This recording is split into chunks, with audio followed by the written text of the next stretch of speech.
My name is Vincent Orange Sr. I am the at-large council member here in the nation's capital, and I'm also a candidate for mayor. We're now in my office, and when you walk into my office, it always begins with the journey. It's a great conversation piece, and it really talks about what is your journey. This looks like it's a passage through life, and when I have to deliver speeches, I practice right here, and I'm inspired by Dr. Martin Luther King, and it says on this podium, I have a dream, with a nice portrait of Dr. King. So this is a great gift that was given to me. When I ran for office, we had the blue and orange posters all over the city.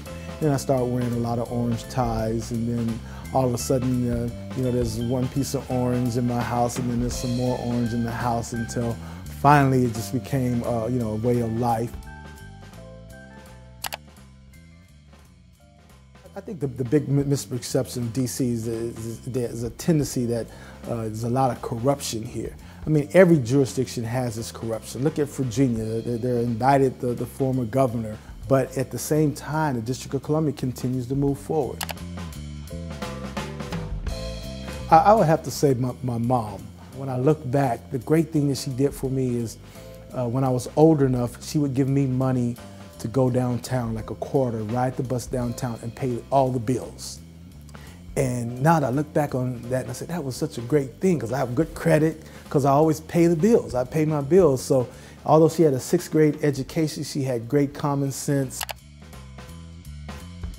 Right now, I think the worst part, and we're working on it, are the low performing schools, the 47 lowest performing schools. The bad part that of the low income families, only 13% of those children are reading proficiently. We are a $12 billion organization.